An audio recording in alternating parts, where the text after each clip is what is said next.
¿Sabía que la EMAC-EP fomenta el reciclaje y aprovechamiento de la materia orgánica en diferentes barrios de Cuenca? Ahora estamos en su parroquia, en Simincay. ¿Cómo debe reciclarlos?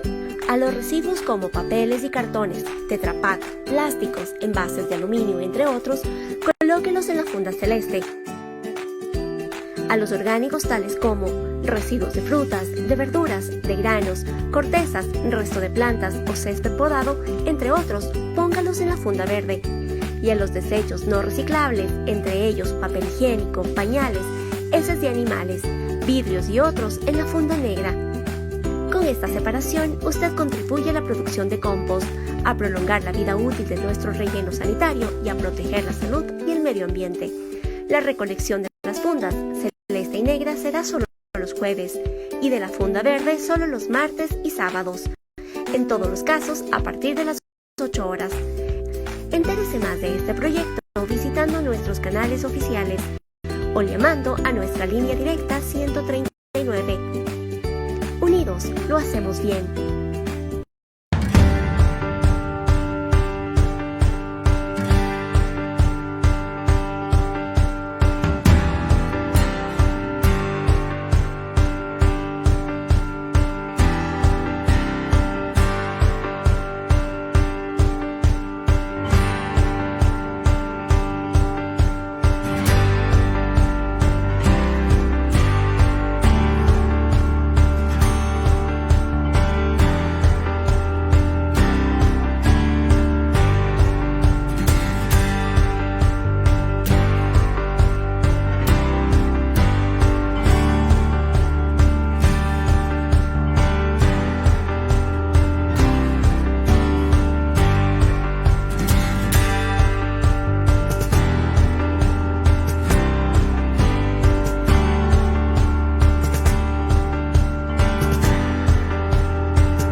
Buenas noches, es un gusto poderles saludar y tenerles presente en este espacio a través de este medio. Y es un espacio habitual que es traído para ustedes con el objetivo de aportar profesionalmente a cada uno de ustedes. Soy Gabriela Maldonado, secretaria del Colegio de Ingenieros Civiles de la SUAY.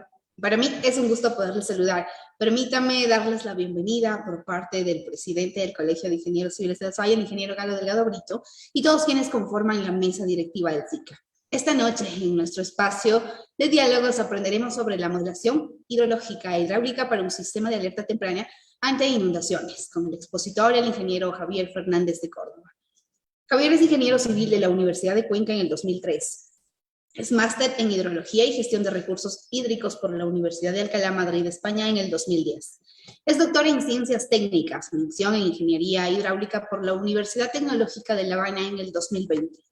Es autor de varias publicaciones científicas y ponencias en diferentes congresos realizados a nivel nacional e internacional. Es director del proyecto de investigación Propuesta de un sistema de alerta temprana ante inundaciones por lluvias intensas. En el campo laboral ha realizado y participado en varios estudios hidrológicos e hidráulicos. En la empresa pública municipal de telecomunicaciones, agua potable y alcantarillado y saneamiento de Cuenca, se ha desempeñado como ingeniero de gestión de riesgos, gerente de agua potable y saneamiento y actualmente como administrador del Departamento de Control de Operaciones de la Subgerencia de Operaciones de Agua Potable y Saneamiento. Es profesor e investigador de la Universidad de la SUAY, en pregrado y posgrado del año 2010. Javier Fernández de Córdoba también fue ex vicepresidente y colaborador del SICA. Antes de dar paso a la exposición, me permito darles nuevamente la más cordial bienvenida a todos quienes se han dado cita al evento de esta noche. Recordarles que esto es programado con el fin de brindar conocimientos de interés social y expositores de primera. Recordarles también que dentro de nuestra fanpage que estamos como Colegio de Ingenieros Civiles de la SOI, pueden realizar cualquier duda o cualquier interrogante acerca del tema de esta noche. Dando esta calurosa bienvenida a todos quienes nos acompañan, quiero dar paso al ingeniero Javier Fernández, docente de la UDA, quien es el encargado de la exposición de este evento. Ingeniero Javier, quiero darle la bienvenida personalmente e indicarle que para nosotros es un gusto que nos acompañe en este espacio de aprendizaje para los colegas. Por favor, cuando usted esté listo, puede iniciar su exposición. Buenas noches a todos los que nos están acompañando en este espacio.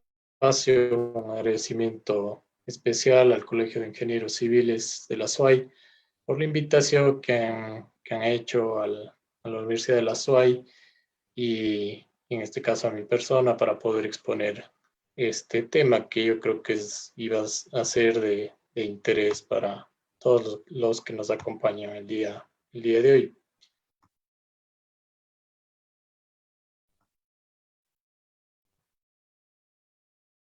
Bueno, el tema que les voy a conversar en esta noche es un tema que realmente no, creo que nos debe interesar a todos, que es justamente algo que se viene dando en diferentes ciudades del país y a nivel mundial también, ¿no? El tema de las inundaciones es algo que hay que abordarlo, que hay que saberlo cómo tratar, y en este sentido es importante de pronto conocer algo de lo que es la modelación hidrológica e hidráulica para un sistema de alerta temprana ante inundaciones, que es el tema que presentaré en esta noche. Este tema que les voy a comentar, a presentar, nace un poco de la experiencia que se ha tenido con la Universidad de la SOAI a través de un proyecto de investigación que se desarrolló en los últimos años, justamente enfocado a hacer una propuesta de un sistema de alerta temprana ante inundaciones, específicamente para el río Yanuncay.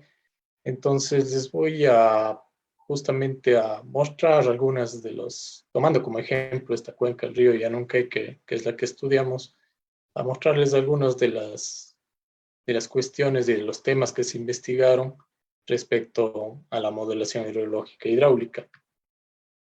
Obviamente el problema central de un sistema de alerta temprana ante inundaciones o de los desbordamientos que pueden ocurrir es algo que está empezando a darse tal vez con mayor frecuencia, pues obviamente las ciudades están creciendo, la urbanización avanza, eso provoca generalmente la impermeabilización de las zonas, y esto pues obviamente desencadena o desemboca en incrementos de caudales y por lo tanto también en desbordamientos. Aquí les he puesto algunas fotos de los desbordamientos tal vez más recientes o de algunos de los más importantes que he podido recopilar. En este caso estamos viendo algunas fotos del desbordamiento del río Yanuncay que ocurrió en el 2007, en donde se vieron afectadas zonas de la avenida 1 de Mayo, de los Tres Puentes, en el Parque Lineal, en donde el río se salió y causó algunos problemas en estas zonas. En el río Tomebamba se dio también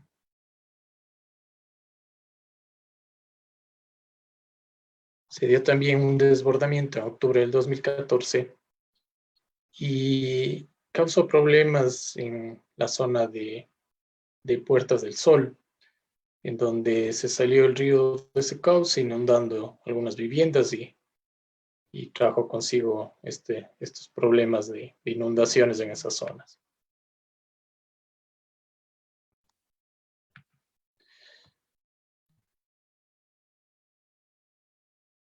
En mayo del 2017, el río Yanuncay también volvió a generar problemas. Aquí se desbordó en la zona de los Tres Puentes, básicamente en el Parque Lineal, que ese es justamente el video que ustedes pueden observar aquí.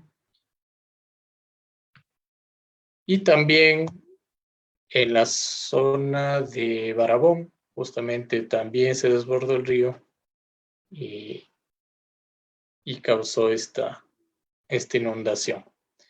Entonces, sobre todo el río Yanuncay ha sido en los últimos años uno de los ríos que más problemas ha traído en cuanto al desbordamiento. Y es por eso que en el proyecto de investigación de la universidad se centró en el estudio de esta cuenca, de este río. Igual en mayo del 2018 volvió a repetirse un fenómeno de desbordamiento de Yanuncay en la zona, afectando básicamente la zona de la avenida 1 de Mayo, Aguas de Arriba de las Américas, que es justamente el video que ustedes pueden observar aquí.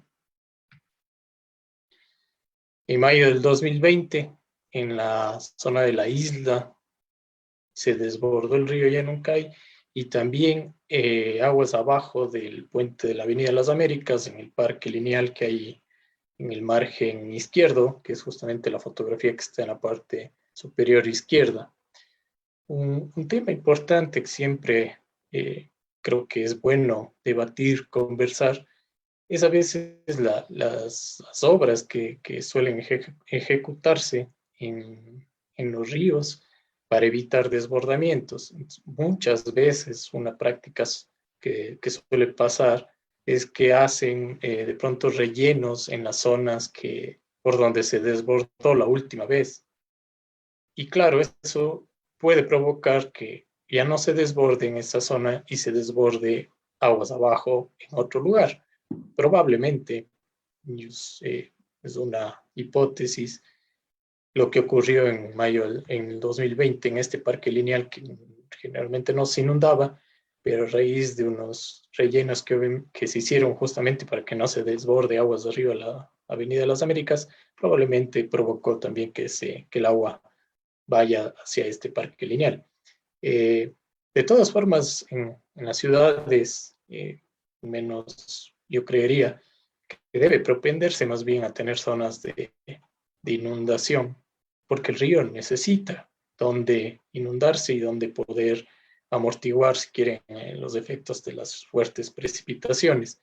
Entonces, pues está bien, si es que es una zona de un parque que yo sé que se puede inundar, le puedo incluso destinar para ese fin, ¿no? Y con obviamente las debidas medidas de seguridad informativas para que la gente conozca que en determinados eventos puede el río desbordarse en esas zonas o que esas zonas son destinadas para eso. No, tal vez no estaría mal, ¿no? Hay que darle espacio al río para eso, porque si le ponemos al río en un solo cajón, en donde no le damos espacio a que pueda liberar o almacenarse o disminuir estos picos de caudal que suelen tener, pues el problema se va a trasladar aguas abajo. Entonces, mi criterio es siempre estudiar el río en su conjunto, de tal manera que si yo hago alguna obra en algún sector, sepa qué va o qué efecto se va a producir aguas abajo. Entonces, eso yo creo que es algo fundamental y que creo que hay que tenerlo bien en cuenta. En mayo del año anterior, fue el río Tarqui, en cambio, el que produjo grandes desbordamientos en algunas zonas del mismo, como ustedes pueden apreciar en estas fotografías, y que también causó muchas pérdidas y dificultades a la ciudad. Entonces, como vemos, el tema de las inundaciones es algo que está en nuestras zonas, al menos que tienen precipitaciones fuertes y que está generándose de manera más seguida, ¿no? Se repite esto casi todos los años, tenemos algunos de los ríos que causa problemas. Entonces, y vemos que todo el tiempo están generándose, o ahora cada año se produce un problema. Entonces, esto sumado de pronto a incrementos en precipitación por diferentes fenómenos, como decía, el crecimiento de las ciudades, ahora el probable efecto del cambio climático.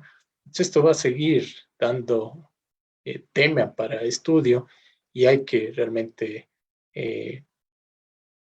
analizar muchos temas que involucran, que nos permitan actuar ante las inundaciones. Uno de ellos son los sistemas de alerta temprana. Bueno, un sistema de alerta temprana básicamente es una herramienta que nos va a permitir reducir impactos que podrían generarse por diversos fenómenos, como podrían ser inundaciones, deslizamientos, erupciones, huracanes, tsunamis, entre otros, como sistemas de alerta temprana general. Específicamente hoy día hablaremos del tema de las inundaciones enfocado a la modelación hidrológica e hidráulica. Entre el sistema, el SAD anti-inundaciones, lo que busca básicamente es generar información para que las personas, la comunidad, puedan responder de manera oportuna ante un evento y evitar daños materiales, pero sobre todo pérdidas humanas. Es importante algunas consideraciones de los SADs ante inundaciones. En el mundo, a nivel mundial, hay muchos modelos, hay muchas formas de estudiar o de abordar los sistemas de alerta temprana.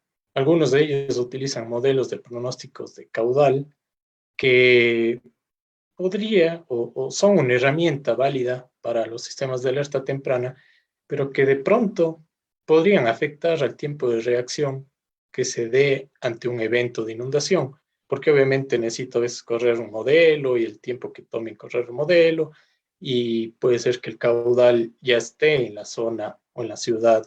Entonces, hay algunas cosas que analizar en cuanto a cuando se utilizan modelos de pronóstico de caudal. Hay otros que en cambio se basan en monitoreo de lluvia, de niveles del agua del río, de caudales, y lo mismo, también hay que analizar los tiempos en que yo pueda, que me dé un tiempo para poder reaccionar y comunicar a las autoridades, alertar y evacuar a la población. Entonces hay que justamente revisar y analizar ese tipo de variables que involucran, que se presentan cuando se da una inundación.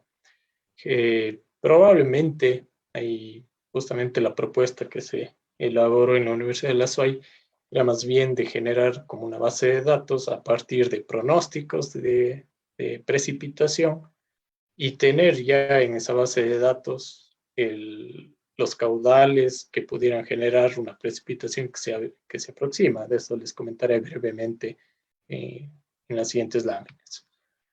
Bueno, como les decía, el río Yanuncay fue el que estudiamos en este proyecto, entonces les daré algunos ejemplos o más bien la aplicación de esta modelación hidrológica e hidráulica estará enfocada en esta cuenca, que tiene un área de 416 kilómetros cuadrados, el río principal alrededor de 58 kilómetros y la precipitación ahí varía entre 810 a 1400 milímetros al año.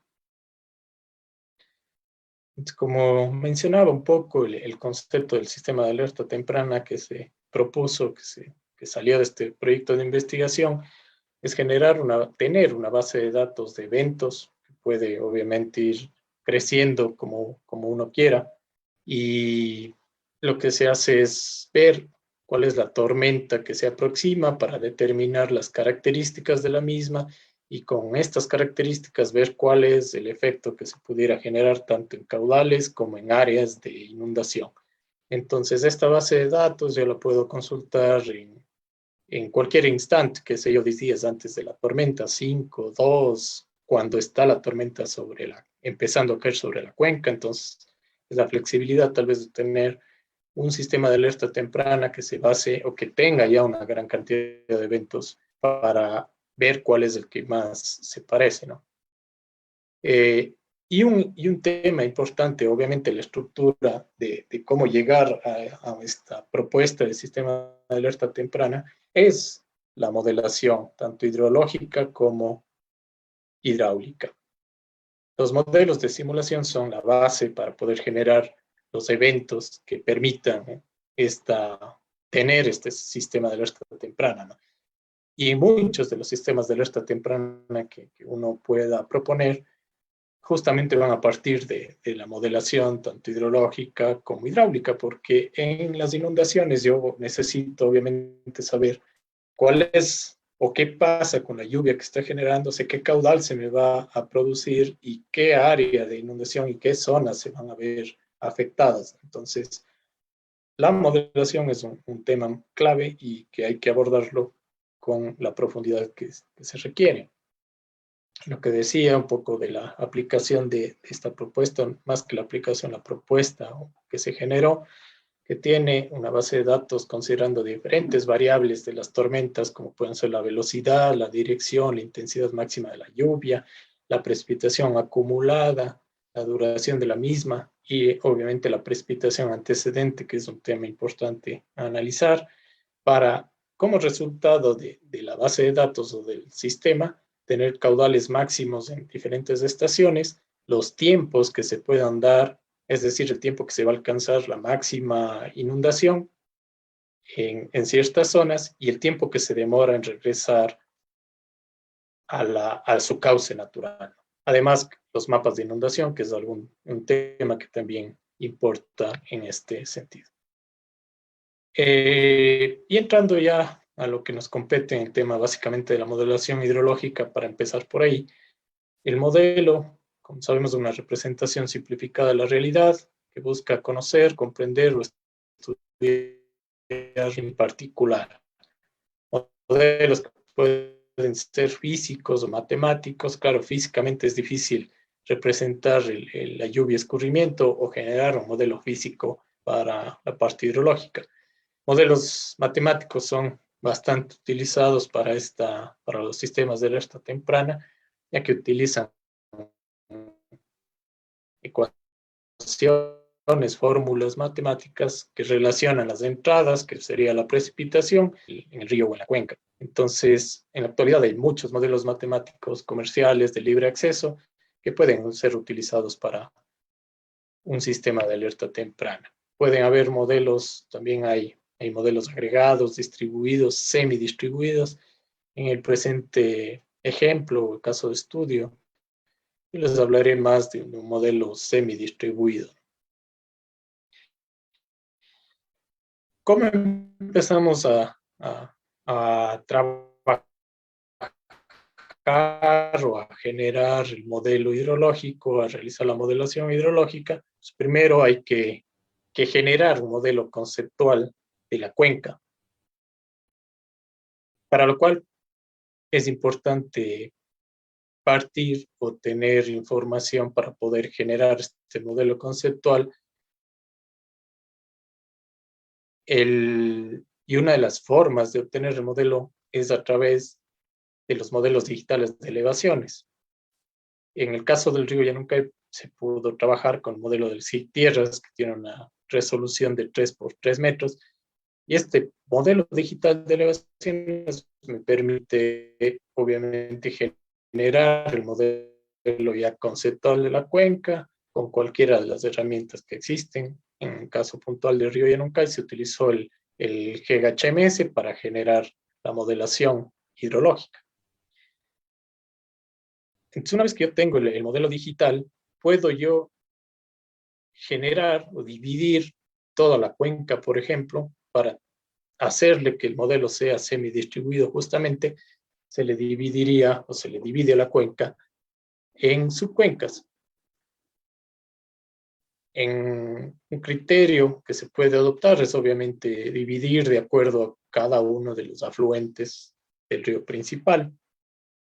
Y en tramos ya muy largos del río principal, incluso se le puede dividir a la cuenca o al río o a la cuenca grande en subcuencas, como es el caso del río Yanuncay, que entre la estación de bomberos que está a la salida y la estación de Pucán, que está a más o menos 25 kilómetros, el tramo era muy extenso, entonces se decidió dividir en 2 subcuencas todo este tramo para poderle tener resultados que aporten de mejor manera al sistema de alerta temprana. Entonces, de esta forma yo podría incluso ir calibrando por subcuenca si es que tuviera la información para hacerlo. Y ese es un criterio también importante para poder dividir una cuenca para poder generar el modelo conceptual, pues obviamente saber en dónde están instaladas o dónde yo tengo información de precipitaciones y caudales para poder calibrar el modelo. En el caso del río Yanuncay hay algunas estaciones que ya vamos a ver enseguida. Datos que son necesarios en los modelos hidrológicos, pues básicamente parámetros iniciales del modelo, como el tiempo de retardo, que una de las formas de estimar este tiempo de retardo es asumir que es el 60% del tiempo de concentración. El número de curva, que básicamente sale ya de los usos de suelo que se pueda obtener, que se tenga en la cuenca, y puedo yo asignar los números de curva que corresponden. Entonces, estos incluso son los parámetros que en la modelación hidrológica se calibran. Es el otro tema importante y que hay que conversarlo también. Es decir, la ubicación de los equipos de monitoreo es un tema también muy importante de tener en cuenta para generar el modelo conceptual, para saber cómo voy a calibrar y validar el modelo, porque obviamente sin datos no puedo yo calibrar ningún modelo. Entonces realmente hay que ver y buscar la forma de obtener esta información y de tener esta información para poder calibrar un modelo. La empresa Etapa, quien colaboró también en este proyecto, tiene algunas estaciones en la cuenca del río Yanuncay y que sirvieron justamente para poder calibrar el modelo hidrológico. Entonces, importante obviamente tener estaciones que registren lluvia en la parte alta. En este caso, si yo quiero calibrar el modelo, como fue en el río Yanuncay, que se calibró para Yanuncay en Pucán, o sea que es la parte media de la cuenca, y para los bomberos, es la salida, pues es importante tener la lluvia en la parte alta, caudales a la salida de la cuenca o subcuenca que estoy yendo a calibrar. Entonces, en este caso sí había o hay los datos de caudal en Yanuncay, en Pucán y en bomberos, y una estación de pluviómetro en Huichil que también se ocupó para poder calibrar el modelo.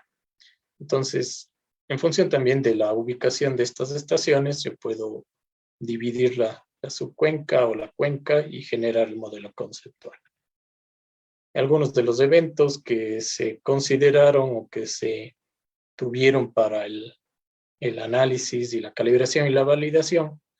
Claro, el tema aquí como no hay mucha información en realidad de las estaciones, básicamente unos 5 años de información, lo que en este caso había que obtener o intentar sacar de toda esa serie de datos la mayor cantidad de información que sirva para poder calibrar y validar el modelo. Entonces, mientras más años, más datos tenga, mucho mejor voy a tener más eventos para poder calibrar y validar. Siempre se habla de que por lo menos de los eventos que logre rescatar, seleccionar, pues por lo menos la mitad les utilice la mitad para validación y el doble para la calibración, ¿no? Que es más o menos lo que se hizo en este caso. Se utilizaron la mayor cantidad de eventos para calibrar, dejando algunos otros para la validación. Un criterio que se adoptó para calibrar y validar el modelo hidrológico y que en el caso de un sistema, justamente para el caso de un sistema de alerta temprana, es este de aquí, que el caudal simulado debe ser igual o superior al caudal observado, más nunca inferior. Pues obviamente, si es un sistema de alerta temprana, es preferible que el caudal que simule el modelo sea un poquito superior al que se va a generar o al real, pero no inferior, porque si me quedo por debajo, pues podría eso causarme problemas de rato ya de estimar las zonas de inundación, ¿no? Obviamente. Y el gasto pico también es importante que se presente antes del caudal observado. De la misma forma, pues si el modelo me predice un caudal después de que se va a generar realmente, esto también puede causar problemas porque puede ya darse la inundación sin que el modelo me haya estimado ese caudal en ese tiempo, ¿no? Entonces, estos criterios realmente son importantes tomarlos en cuenta cuando se piensa en el sistema de alerta temprana ante inundaciones. Vemos una imagen aquí de una de las calibraciones del modelo. En azul está el valor de la calibración y en rojo el valor observado. Como ven, se cumplen los criterios mencionados anteriormente. Igual en los bomberos, son las dos estaciones que se tomaron, que se utilizaron para la calibración y la validación. Esta es la validación. En lo que es ya la modelación hidráulica, pues básicamente permite representar igual de manera simplificada todo el complejo funcionamiento que se da en el movimiento del agua a lo largo de la red hidrográfica. El movimiento del agua en un cauce natural o artificial es complejo justamente porque la profundidad del agua depende de la ubicación geográfica de cada sección y del tiempo. Es una función de la posición de la sección y del tiempo. Además del régimen de circulación que puede tener el agua, que podría ser uniforme permanente, variado impermanente, uniforme impermanente. Entonces, todos ellos van a tener un tratamiento diferente y que hay que tomarlo en cuenta. Para ya generar el modelo hidráulico, también se parte justamente ahora la ventaja de tener modelos digitales de elevación que son útiles para generar los modelos. Pero en el modelo hidráulico, a veces no es suficiente tener o contar con un modelo digital de elevaciones, que justamente es el ejemplo del río Yanuncay, que se tenía el modelo del SIC Tierras, pero obviamente para poder generar el modelo hidráulico, es necesario realmente definir bien el cauce principal y las llanuras de inundación. Esto ya en este caso se recurrió a mejorar mejorar este cauce principal con levantamientos topográficos de algunas secciones. Entonces, se realizaron algunos levantamientos para poder definir de mejor manera la zona del cauce principal y las llanuras.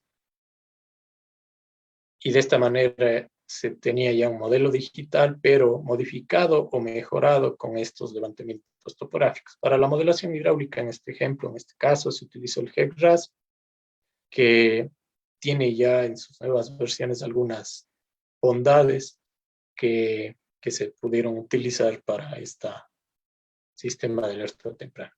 Bueno, en el caso del río Yanuncay, se trabajó en un tramo desde Pucán hasta la unión con el río Tarqui, que tiene alrededor de 25 kilómetros, porque básicamente esa es la zona que suele tener problemas de inundaciones, de desbordamientos. Entonces se generó el modelo hidráulico en esta longitud. Y aquí vienen ya los temas que yo debo analizar dentro del modelo hidráulico para poderle calibrar y validar, o para calibrarle al modelo. Y uno de los temas que hay que estudiarle bastante a fondo, diría yo, es el coeficiente de resistencia al flujo. Que una de las formas de representar este coeficiente o este grado de resistencia al movimiento del fluido en un cauce es utilizando la N de Manning, o a través de la N de Manning. Sin embargo, existe mucha incertidumbre en el cálculo de este coeficiente porque se ve afectado por muchos factores como el tipo de canal, la rugosidad artificial, la vegetación, el alineamiento del canal, la socavación, la obstrucción, el tamaño, la forma, el nivel y el caudal. O sea, son una gran cantidad de variables que intervienen en el coeficiente de resistencia y por lo tanto hay que intentar estudiarle todo el rango de variación de este coeficiente de resistencia que me permita calibrar el modelo hidráulico de la mejor manera. Algunos autores, como León Martínez, por ejemplo, mencionan que un error del 10% en la estimación del valor de la N implica un error similar en la velocidad y en el caudal. Obviamente, con consiguiente error en la determinación ya de la profundidad de flujo y los efectos que tendría en las zonas de inundación. Para la estimación de los valores de la N de Manning hay varios métodos. algunos se basan en tablas que han sido elaboradas por algunos profesionales, pero para a otras realidades. Otros, o aplicando algunas fórmulas. Otros se basan en la velocidad del agua medida a profundidades específicas. También se puede aplicar aplicando fórmulas empíricas o mediante comparación fotográfica con tramos de interés de otras regiones, que es lo que a veces más se utiliza, ¿no? Yo no cojo la bibliografía, veo cuál es la foto que más se parece a mi cauce y asumo esa n de Manning, ¿sí? Entonces hay que tener cuidado con qué valores de la n se va a trabajar. Aquí hay un ejemplo justamente de algo que se hizo dentro de esta modelación hidráulica y que es importante también analizarlo. ¿Qué pasa cuando varía la n de Manning? Si ustedes se fijan en esta tabla, van a tener aquí la n de Manning adoptada desde 0.030 a 0.075 para diferentes caudales y qué pasa con el área inundada. Si nos fijamos entre 0.030 y 0.075 en caudales de alrededor de 100 metros cúbicos para el Yanucay, el área inundada llega a ser más del doble con esta variación de la n de Manning.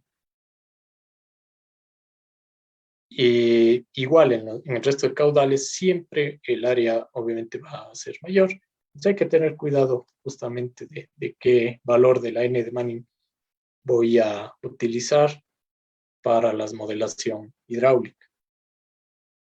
Esto es un poco gráficamente lo que se mostraba en la tabla anterior. Aquí vemos las áreas inundadas con la n de 0.030, con la n de 0.075. Son las que de pronto no se inundan con la n de 0.030, sí se inundan con 0.075. Entonces, en un sistema de alerta temprana esto es muy importante y hay que tomarlo en cuenta. Igual para los valores de caudales más altos.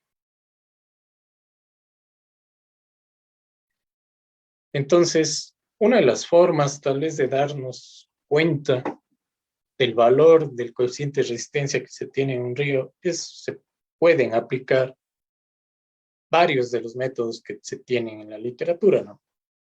Aquí un ejemplo de la aplicación en río Yanucay, del método, por ejemplo, de Cowan, que daba este valor de LAN de 0.043, el método de velocidades, para lo cual se tiene obviamente que hacer o aplicar o lanzar un molinete para medir la velocidad a diferentes profundidades, y se pueden llegar a valores de la n de Manning. Esto incluso sería importante porque como va a variar de zona a zona, incluso se puede tener o medir estas velocidades en diferentes sectores para tener esa variación de la n en la distancia o entre sección y sección. Aplicando fórmulas empíricas también es una forma de obtener la n de Manning. En el caso del río Yanucay se obtuvo aplicando fórmulas empíricas que dependen de los diámetros característicos que componen el material o el cauce, y se obtuvieron estos valores.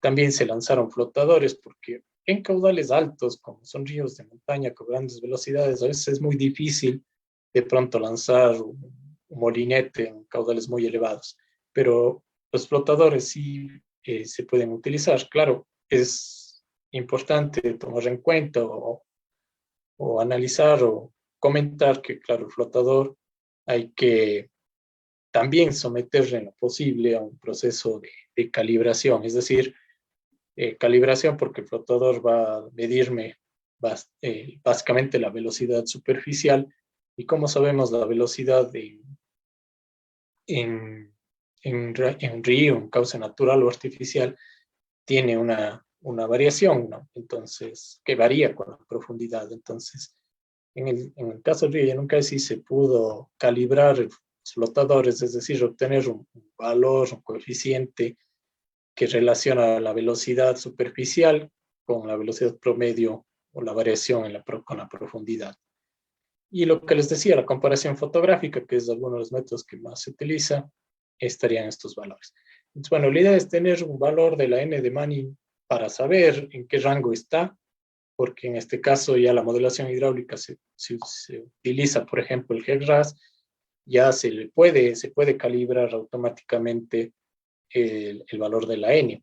Entonces, pero bueno, ya para saber el valor inicial que yo debo ingresar, es bueno tener una idea de esta variación.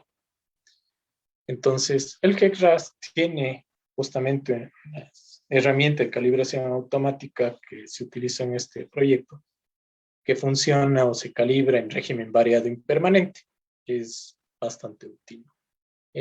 Básicamente lo que necesita el modelo es caudales en la sección aguas arriba y niveles en la sección que quiero yo calibrar, ¿sí? Y puedo ir calibrando también por tramos. Puedo dividir el río en tramos y puedo ir calibrando de acuerdo a los datos que yo tenga en el río. En el caso del Yanuncay, pues se pudo calibrar básicamente en 2 tramos, entre Yanuncay hasta Barabón y Barabón a Pucán, utilizando el GEC-RAS. Como decía, se necesitan hidrogramas de caudal como condición de frontera aguas arriba del modelo. Cuando son tramos largos, pues de pronto es importante considerar los aportes laterales que pudieran existir. Una forma puede ser la obtención a través o utilizando el mismo modelo hidrológico que previamente debía estar calibrado y validado. Y lo que es importante es utilizar o asignar valores iniciales de la N de Manning, para lo cual es importante también analizar o hacer análisis de sensibilidad de los mismos. No es lo mismo el valor inicial que yo ponga de 0.038 o 0.040 a 0.06, por ejemplo. Y niveles observados que me van a servir para la calibración del modelo. Básicamente lo que hace el GEC-RAS en régimen variado impermanente es dividir en rangos de caudales el hidrograma y asigna o obtiene un factor de rugosidad, que multiplica por la N de Manning inicial que yo ingreso al modelo para obtener la N de Manning calibrada. Eso es en resumen lo que más o menos hace el GEC-RAS para calibrar el valor de la N. Es importante, como decía, hacer un análisis de sensibilidad para ver la N de Manning inicial que yo debo ingresar. Puede ser, ahí se utilizan ya diferentes estadísticos, diferentes evaluaciones, como puede ser cociente del Nash, para determinar qué valor de la N de Manning inicial me calibra mejor el modelo. ¿Sí? Entonces, también se pueden utilizar análisis multiobjetivo. En el caso de este proyecto se utilizó el frente de Pareto para poder determinar si yo varío la N de Manning inicial entre 2 valores, cuál es el valor que me produce una mejor calibración. En un sistema de alerta temprana, lo ideal obviamente es estar un poco por encima del valor observado y que estos valores que están por debajo sean los menores posibles. Entonces, por eso es un análisis multiobjetivo, porque yo tengo que buscar que estas diferencias sean mínimas y que este error o que esta diferencia en el caudal máximo que se genera tampoco sea muy grande. Entonces, planteando estas 2 funciones objetivo y utilizando lo que es el frente de Pareto, se puede llegar también a obtener un conjunto de valores que me digan alrededor de qué valor está la N de Manning inicial para la calibración del modelo. Entonces, utilizando todos o haciendo este análisis de sensibilidad, se llegó a determinar que para este modelo el que mejores resultados daba como N de Manning inicial estaba alrededor de 0.08 y en la calibración pues la N de Manning queda alrededor de 0.06 más o menos. Aquí podemos ver los resultados de la calibración del modelo hidráulico. Como ven, nuevamente el criterio de que el nivel simulado tenga que ser superior al observado, y qué es lo que se cumple aquí, ¿no? En las secciones que se obtuvieron para calibrar y luego asimismo para validar. Entonces, en este caso se utiliza una modelación hidráulica en una dimensión en régimen variado impermanente. Y en las zonas susceptibles o más problemáticas en cuanto a desbordamientos, es importante, si se puede, integrar o realizar ya una modelación en 2 dimensiones, porque me va a permitir ver muchas otras cosas que en una sola dimensión no es difícil. Ver cómo se mueve el agua de pronto por las calles y qué alturas va a llegar, son unas cosas importantes. En este proyecto, gracias al apoyo también del IERCE, se pudo hacer un vuelo con dron y obtener un modelo digital con una resolución de alrededor de 6 centímetros por píxel, que es bastante útil o importante para poder realizar la modelación en 2 dimensiones. Y utilizando el mismo GEC-RAS, se realizó en algunos tramos de estudio la modelación en 2 dimensiones, como se puede ver en este video, para algunos caudales.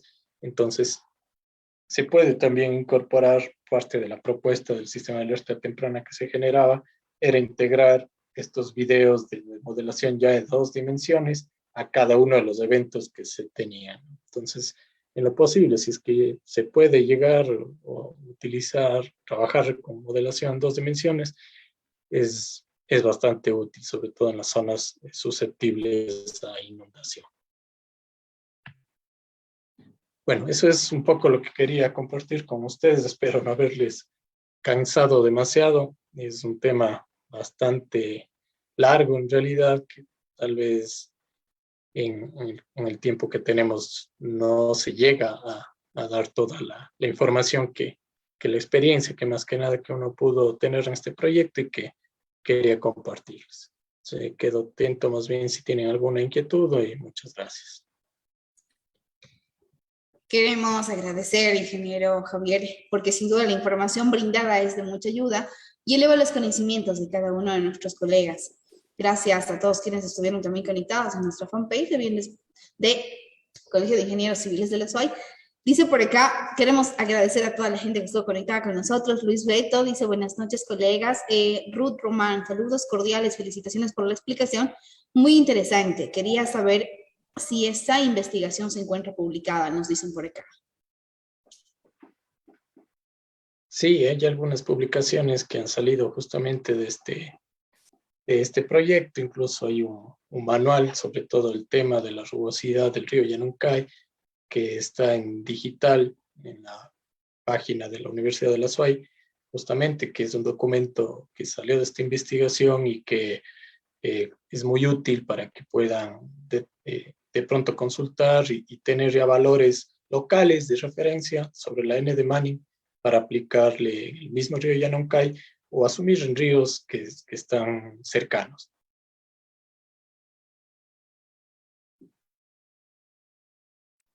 Perfecto, gracias, ingeniero, por la aclaración de la duda que teníamos por acá. Queremos agradecer también a Jaime Luciano, que está conectado esta noche desde la Parroquia El Valle, nos dice por acá. A Luis Beto Lual, gracias también. A Hernán Quintuña, me dice por acá. Buenas noches. Primero felicitar al ingeniero Javier por su exposición. Luego quería hacer una consulta respecto a los datos históricos. ¿Qué hacer con los datos faltantes o perdidos dentro de los mismos? ¿Qué tratamiento se daría? Bueno, hay algunas técnicas que se pueden utilizar para poder estimar los datos que hacen falta cuando se tienen series largas de datos. Entonces, se pueden recurrir a ellas, ¿no?, para poder estimar justamente los datos que hagan falta. En el caso de pronto de modelaciones hidráulicas, a veces sobre todo para sistemas de alerta temprana, que de pronto busco que se calibre el caudal máximo, no estoy tanto buscando caudales medios y bajos, porque no voy a generar un problema. Yo puedo rescatar, o es más fácil rescatar datos o información que me permitan calibrar el modelo. Entonces, claro, en este caso particular para sistemas de alerta temprana de inundaciones, de pronto es un poco más sencillo sacar de una serie de datos los valores, los hidrogramas, los eventos que me sirvan para calibrar y validar un modelo. no así en otros tipos ya de análisis que se requieren series completas de datos, en donde obviamente ya tendré que recurrir a todos estos métodos que hay para la estimación de datos faltantes. Gracias, ingeniero Javier Fernández. Con ello, cerramos el espacio de dudas e interrogantes a través de nuestras plataformas digitales. Quiero agradecer a todos quienes se dieron cita en esta interesante exposición y recordarles también que semana a semana nosotros trabajamos con los mejores expositores para brindarles temas de interés social y que ayuden, por supuesto, a su profesión. Ingeniero Javier, nuevamente queremos agradecer por el tema brindado esta noche.